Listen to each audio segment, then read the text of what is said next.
This smartphone company made this car. The company made this car, made this smartphone.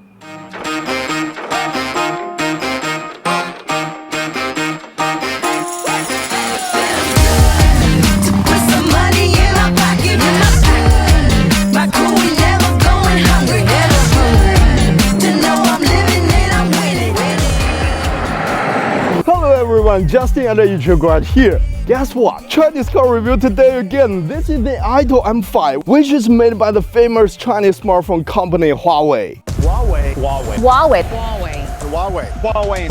Huawei. Yes, that Chinese telecom giant, and it's probably the first cell phone company made car.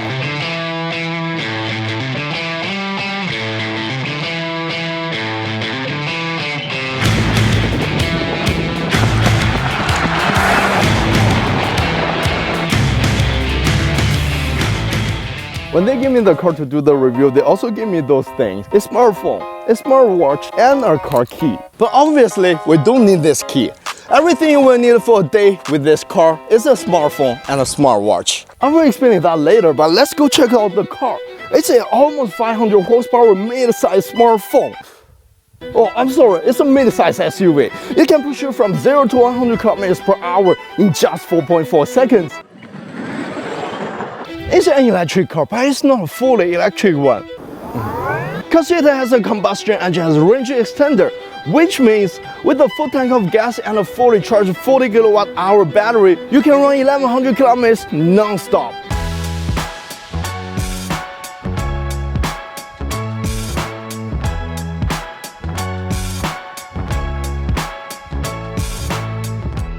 But those are not what makes it so special. Since a smartphone company made a car. Wake up, brother, gonna rise with the sun.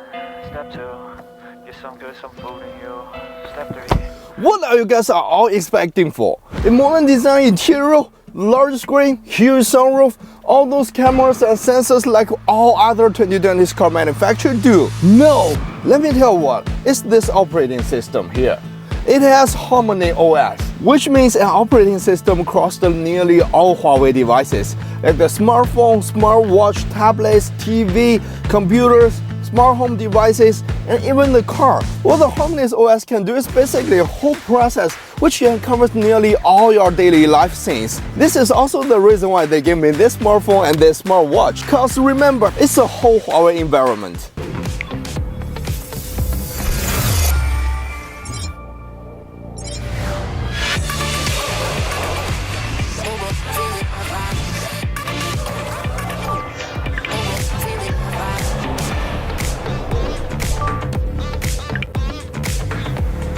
Now I'm going to explain why I don't need this key anymore. Because there are 3 ways to control the car. The first one is this traditional way, the key. And the second one is your smartphone.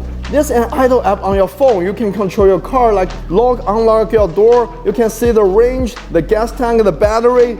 And you can even turn on your AC here. On this smartwatch, it also has a HarmonyOS and this idle app. You can also see those informations and unlock your door, open the window. So basically, those 2 things are control the car in the same way. This car really reminds me of the old time. It's like when I switched from a Nokia N86 to the iPhone and all those Android smartphones back to 10 years ago. I cannot say it's a game changer, but it does change the game. People are all saying this 15.6 inches 2K resolution screen with this HarmonyOS has the best experience among all cars cockpit right now, which I pretty much agree with it. Don't make me wrong, I love my Tesla, but it's just the experience with that screen and navigation app is not too good. Obviously, this system is more smooth, easier to locate all those functions, since it has the same operation system as a smartphone. And it even have this. You can adjust the brightness here, close the window, screenshot, and it even has this function called 无缝流转 in Mandarin.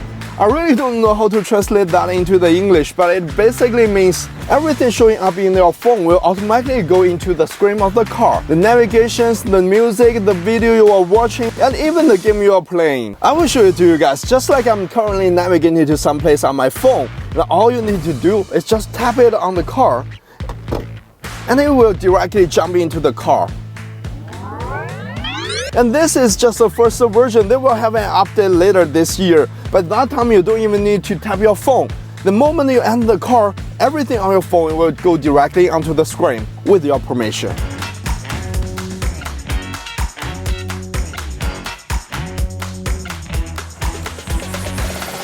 I also found some pretty sweet point about the design in the car, which solved some problems I had with other cars, just like this camera right here. Basically, all those electric cars nowadays will have a little camera somewhere around the mirror and it is facing the driver and the passenger. But this is the first one I've ever seen with a little cover to cover the camera. It's good for the personal privacy. And the second one in this wireless charging pad. I had two problems with my Tesla's wireless charging pad. It's hot and less efficient. I mean, I used it a lot. It generates heat to the phone, which caused my phone to overheat every single day. But Huawei has a good design here. They have a little vent on the pad. Whenever you put your phone on the pad, it will blow some wind to cool down the temperature. And since the temperature has been controlled pretty well, they also improved the power all the way to 40 watts compared to the Tesla's 15 watts. This is a pretty smart design. The third one, this headrest speaker. It really reminds me of my old Mazda Miata NA. That one has a speaker inside the seat as well. But that's because of the convertible, it's loud, but why they put one here inside this car? Let me tell you what, it's for the navigation. The navigation sound will come out from the speaker inside the headrest and only come out from the driver's side, because there's no speaker in the passenger side headrest. With this design, you will not disturb any other passengers inside the car, because you can barely hear the navigation sound from the passenger side. The friend who gives me that car to do the review, he's a Miata owner, just like what I did back to Canada. And as you all know, Miata owners are always strict about the handling of a car. He insisted to let me lift up that car, check out the suspension and underneath part. So I'm going to lift up this car.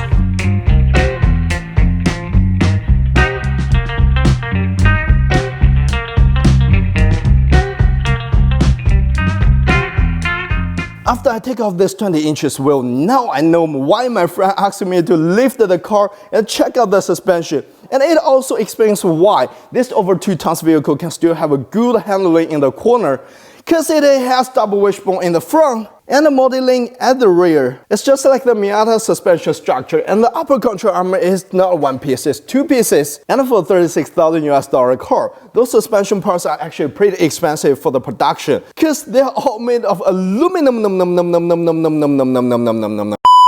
To be honest, I've been so tired of those new Chinese electric cars. It's like I can always see some new cars or even new brands on the street that I don't know every single month. They basically all share the same design language of those future electric cars, but I'm not a big fan of that. So when I first got this one, I was not that excited. But after driving it for a few hours, this cockpit is absolutely amazing. It shows me how good a cockpit of a 2020s car could be. Maybe this is what those smartphone companies are good at. I always treat the Tesla as the Apple in the electric cars. As you know, we are all waiting for the Apple's car, because we are all expecting how good the best smartphone company can do in the automobile market. Of course, Huawei already set a good example here. So now I can't wait to see the Apple's car coming out. Alright, this is a Chinese car review for today. Make sure to subscribe my YouTube channel to follow up with my project car builds and those Chinese car reviews. See you next time.